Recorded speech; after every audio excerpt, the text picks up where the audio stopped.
All this after President Obama tried to explain Friday why this case has been so painful to blacks in his most extended discussion of race since entering the White House. Joining us now to continue that conversation, a rising conservative voice, noted pediatric surgeon Dr. Ben Carson, who's in Sun Valley, Idaho, and Democratic Congresswoman Donna of Maryland. So let's start with the president's remarks in which he talked about how he was profiled as a young black man, and then he said this. If a white male teen was involved in the same kind of scenario, that from top to bottom, both the outcome and the aftermath might have been different. Dr. Carson, some conservatives are criticizing the president for making this about race again. Do you agree? Well, you know, what one has to recognize is that all of our opinions are based upon our lifetime experiences. And, you know, for instance, if you think somebody loves you, everything they say will be interpreted as loving. If you think somebody hates you, everything they say will be interpreted as hateful. And in a situation like this, I can certainly understand why there's such divergent views.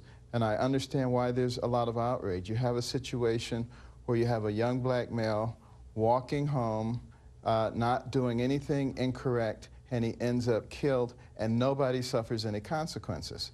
On the surface, that would appear to be a gross miscarriage of justice.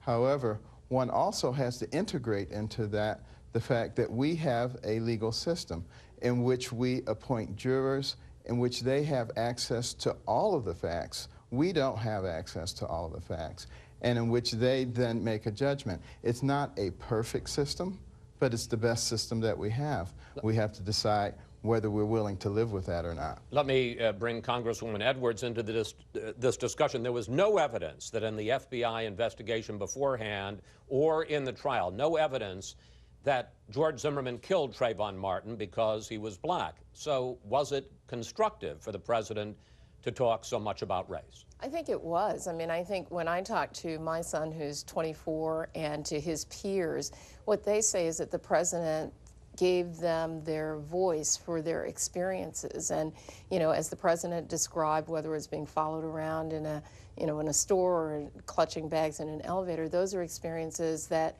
my son, our sons have had, and it gave them that voice, and I thought it was really important for the president to validate and articulate that. All right, let's go beyond rhetoric, because some civil rights leaders are now demanding that the Department of Justice either file hate crime a suit or civil rights violations against George Zimmerman. But it seemed to me the president, in his remarks, made it pretty clear. He said that people should have a clear expectation. That's not likely to happen.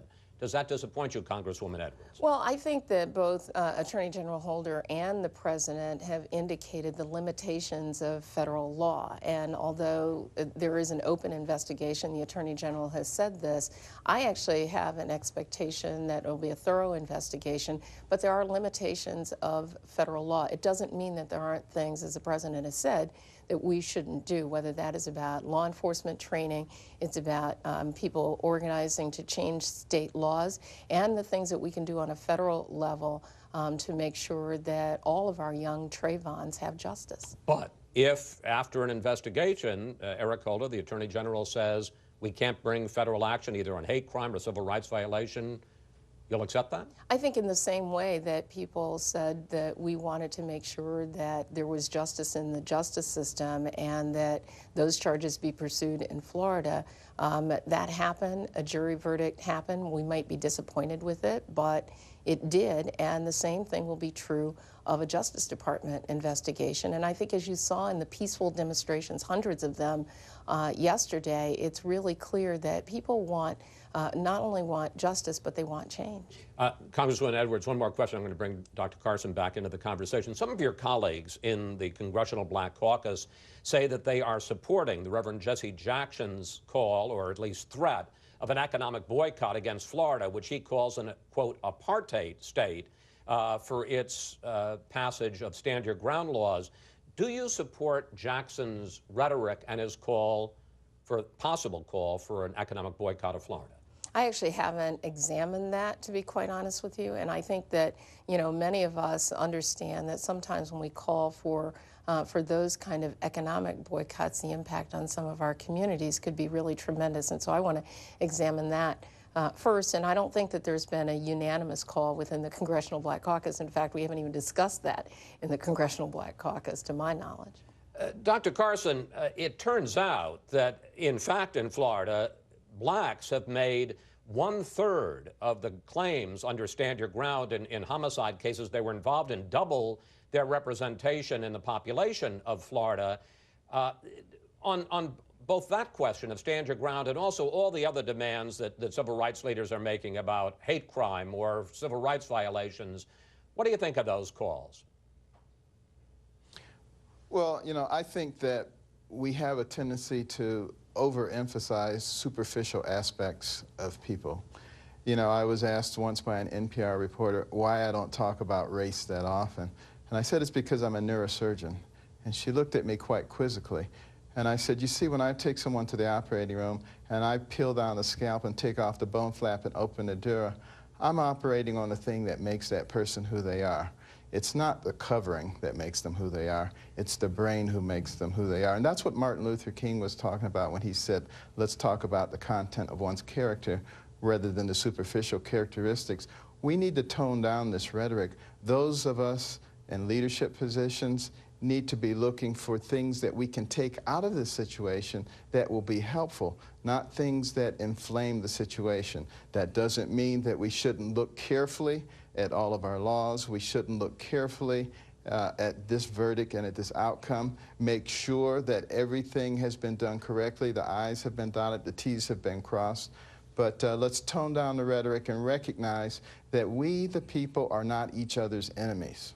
But Dr. Carson, I mean, really, to be clear, there are deep systemic problems that really impact African Americans in the system that have to be addressed, and I think the President spoke to some of those, and so we can't ignore that. And I mean, I'm going to acknowledge, just like anyone else, that everything is not about race, but there are some things that are, and we have to acknowledge those, and we have to make the systemic changes that are important to advance all of our communities so that people really can enjoy those things and the benefits, frankly, that Dr. Carson has enjoyed. All right, but let's talk about another aspect of this, a systemic aspect of that. The President talked very briefly in his extended remarks about black-on-black crime, and as I looked into this, the numbers are just staggering. Let's put them up on the screen.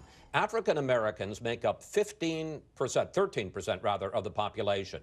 But between 1976 and 2005, they committed more than half of all the murders in the U.S. And 93% of black murder victims are killed by blacks.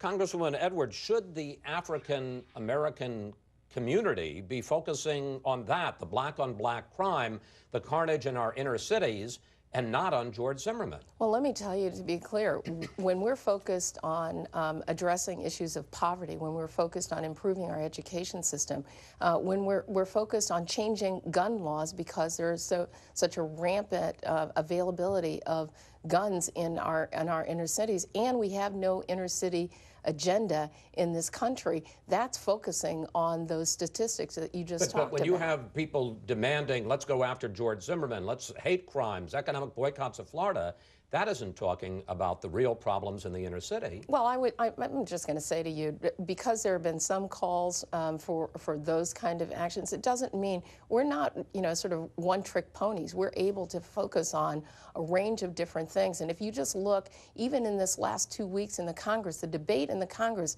has been about things like, do we provide for food and nutrition? Do we address issues of poverty? Are we going to make sure we have an education system that works for all of our young people so that they can succeed? And to the President's call, are we going to address the laws that actually contribute to the problems in our cities? Let me bring Dr. Carson into this. I understand the concern with racial profiling, but is that the real threat to young black men? I don't think it is.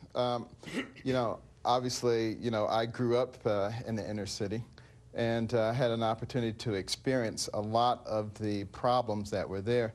And many of those problems are a result of the environment in which people grow up in and the philosophies that people develop. For instance, You know, in the inner city community, if it's late at night and you're walking along and somebody starts following you, you know, that's a serious issue. You know that immediately, and you go into a fight or flight mentality.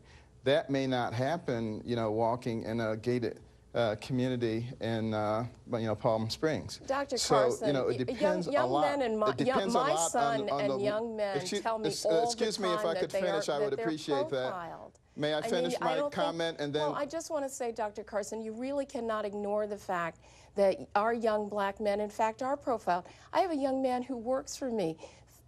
You know, he's a college graduate. 3 times in this last month, he's been stopped by law enforcement going to work. Okay, let me give, because we're about to run out of time. Chris. Let's give Dr. Carson the final word. And I guess the key point is George Zimmerman a diversion from the real issue facing the real threat facing young African-American men? Right. Now, what I was trying to get across is that when you grow up in that environment, you develop a different type of philosophy. And in fact, Trayvon Martin may well have had that philosophy and went into this fight or flight mode. So we can't necessarily say that he's evil or horrible, more so than anybody else when you grow up with that particular type of mentality. But again, I want to come back to what I was saying before. So often we take any kind of situation that occurs today in America and we get on the different sides of it and we hurl hand grenades at each other rather than engaging in intelligent discussion. This is what we need to do. Do we have a perfect system? Absolutely not. Does everybody think about things the right way? Absolutely not. But we're never going to get there if we continue to make ourselves into enemies. All right. We're going to have to leave it there. Dr. Carson, Congresswoman Edwards, we hope we contributed to the conversation. Thank you both. Thanks for sharing part of your Sunday with us. Thank you. Pleasure.